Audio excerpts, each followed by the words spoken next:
Lucknow. Uttar Pradesh auto loader संयुक्त कल्याण समिति ने 24 सूत्री लंबित मांगों को लेकर प्रेस क्लब लखनऊ में प्रेस वार्ता कर मीडिया को जानकारी दी। इस वार्ता में समिति के अध्यक्ष राजीव अग्रवाल, रुहिन खान प्रबंधक समेत अन्य पदाधिकारियों ने उपस्थिति दे कार्यक्रम को सफल बनाया।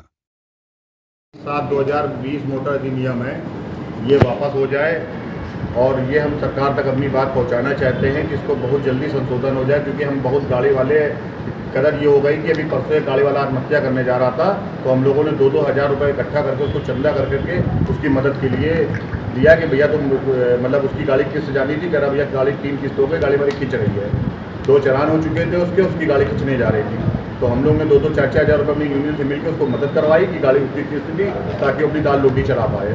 परसों की पोजीशन ये थी कि 11 अगस्त को। आखिरकार सरकार आप लोगों की मांगे क्यों नहीं मान रही है?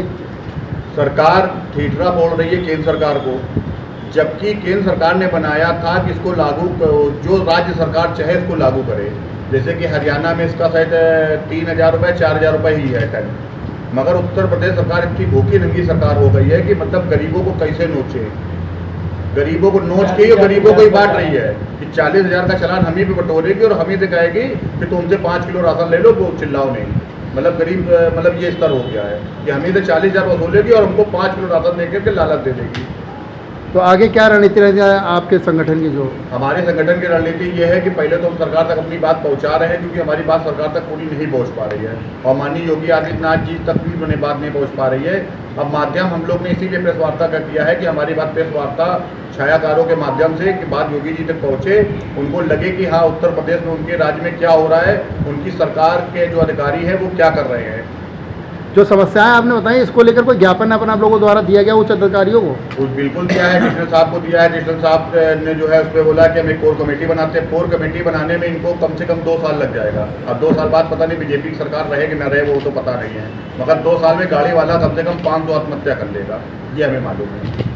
और आगे क्या कहना चाहेंगे सरकार, प्रशासन से? सरकार से हम ये कहना चाहते हैं कि आगे जो सस्ता आ रहा है उस पर संशोधन करें। तब तक जब तक संशोधन नहीं होता तब तक हम लोग को राहत दी जाए कि छोटी गाड़ियाँ हम लोग को बनाई गई थी एक शहर से दूसरी तरफ चलने के लिए, ना कि आरटीओ का टारगेट। आज तो उत्तर प्रदेश में पूरी गाड़ियों का टारगेट 90% जो है पिकअप डाला वाले ही हैं, इनसे ही जुर्माना वसूलना, पुलिस विभाग का भी जुर्माना पिकअप डाला वालों से ही वसूलना।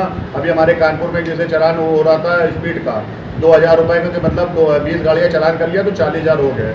40,000 मतलब वो गरीब कहाँ से लाएगा? 2,000 का भाड़ा नहीं है और 2,000 का चालान उसके हाथ में मिल रहा है। तो हम लोग भी चाहते हैं कि सरकार ये बंद करे ढोंढोड़ा दिखाना कि हम गरीबों को बांट रहे हैं, हम गरीबों के मसीहा हैं। हम गरीबों को लूट के रईसों को भर रहे हैं। हम तो ये समझ रहे हैं सरकार ये ऐसी हो रही है। अभी आप लोग इको गार्डन में जब धरना दे रहे थे तो आप लोग 5 लोग मुलाकात करने गए थे, तो वहाँ से किससे मुलाकात हुई कुछ बताइए? क्या एडिशनल टीसी साहब से मुलाकात, जो हमारे हैं क्या नाम है एडिशनल टीसी साहब चित्ररेखा मैडम, उनसे मुलाकात हुई थी। उन्होंने कहा ही कोर कमेटी हम बना दे रहे हैं। मैम ने कहा कोर कमेटी, मगर कोर कमेटी तक का उनके अधिकारी रुकी नहीं रहे क्योंकि टारगेट है।